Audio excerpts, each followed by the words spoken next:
Hey folks, it's Simon here with your Tao Daily for Monday the 9th of September 2024. Markets obviously had a pretty rough session on Friday. You can see here the Nasdaq fell 2.66%. Just got a chart of the Nasdaq futures up here at the moment, and very close to the 200-day simple moving average. Also hanging out at the anchored VWAP level from the start of the year. So this is the average price market participants have paid for Nasdaq futures since the beginning of the calendar year.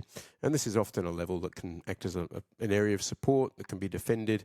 And of course, if this level gets lost, it sort of opens up further downside targets. The first one being the 200-day simple moving average, though, which is only just below where we are now. The jobs report was a little bit weaker than expected. I mean, it wasn't a complete disaster. What was, I guess, a little more disappointing was the continued theme we're seeing of downward revisions to employment data. So June and July were revised down another 86,000 jobs.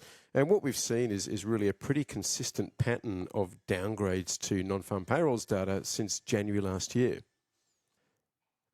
And I mean, the totality of economic data that we're seeing, not everything is bearish, okay? But on balance, if you look at housing, you look at consumer, you look at jobs, you look at manufacturing, the balance of the data is certainly trending in the wrong direction and causing a growth scare.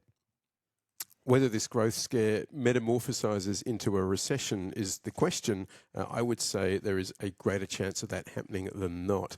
Got a couple of other bogeymen for the market to deal with. One is the yield curve, which is uninverted. When the yield curve normalizes after a period of inversion, that's typically when we set the clock for a recession. Obviously, the Sahm Rule triggered it last month. So you know these are some fairly classic recession indicators. And to say that we're not heading for a recession, it's kind of saying, well, this time is going to be different.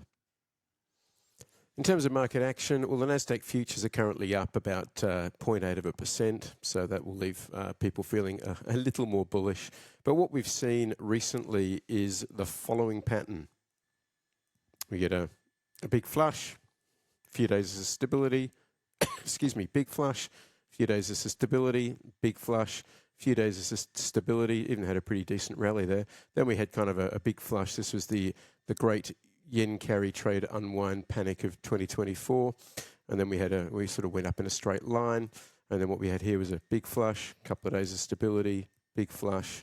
And, you know, if we have a few days of stability here, that would be normal and expected given this the current pattern.